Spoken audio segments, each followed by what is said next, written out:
Well, I guess first I was going to ask you about Boston College. What kind of challenges they present you guys? I know you played them earlier this year, on kind of a road game, although it wasn't their rink, but it was their town area. So. Yeah, no, I think heading down there this weekend, we know what to expect. We're pretty evenly matched teams. We play very similarly.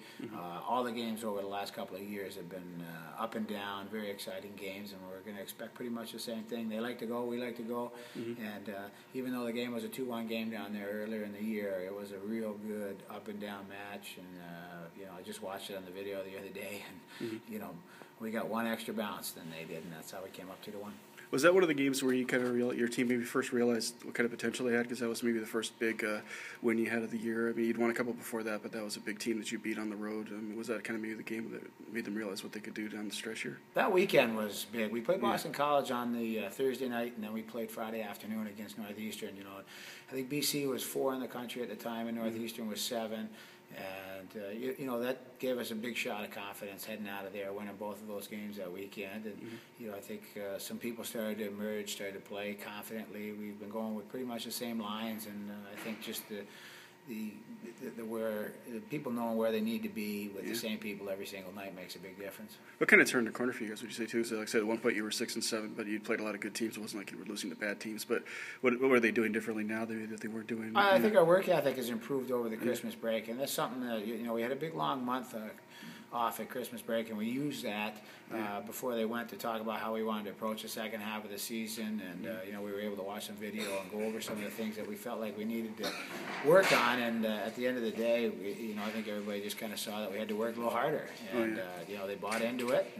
And then they've kind of been running themselves. As coaches at this point of the season, with the way they're playing, it's a great spot to be in, because we're pretty much just opening the doors and letting them go out and do it. They're playing for each other, and they're playing with a lot of passion. That's what you do about just, obviously there's a lot of history at this program. What does it mean to you guys that you're able to do something that St. Lawrence has never done before? With you see all the stuff on the wall in the locker room. I mean, how big a deal is that to do something like that? Yeah, I mean, be able to do something the first time is quite a big deal. PJ did such a great job starting the program up and taking it to a number of Frozen Fours. And he came close a couple times in the championship game, most notably the year before I came, we lost in overtime.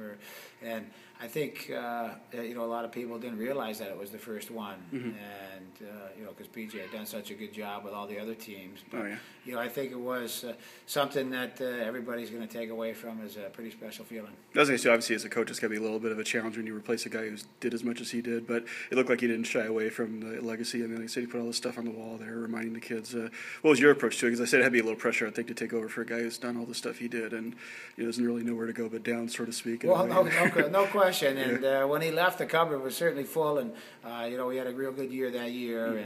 And I think knowing Paul so well, and with him being one of my coaches and us being really good friends, I think that really helped the transition to step in. If it was somebody that I didn't know particularly well, that might have been a little bit more difficult. But knowing Paul and our relationship made the transition a lot easier. But, winning the other day, he was one of the first people to call me after the game, and he was as happy as anybody else. And, we talked about how much a part of the championship that he had. Oh, yeah. I was curious, too. Was he one of your high school coaches, too? Yeah, he was our high school coach. Yeah, he drove me to practice when I wasn't old enough to drive. He picked me up at my freshman year. PJ used to pick me up in the morning at 5:30 to get to practice. Yeah, that's the last thing I was asking. You've had a lot of good coaches you've played for in your career. You played for Joe and Paul and worked with Wilkinson and Don Vaughn. How much of each of those guys kind of affected what you do as a coach? Yeah, everything. You take a little bit from everybody, and certainly all the assistant coaches that I worked with. Rob Fogarty and Stan Moore, who I first started up with, and then being able to work here at St. Lawrence with Jay and Bobby has been a great experience. And you take a little something from absolutely everybody that you work with. And I think if you talk to guys that have worked for the same people that I have, or in the same sort of circle, because that's kind of been what it is, it's been a pretty good circle of coaches to work with. Thanks.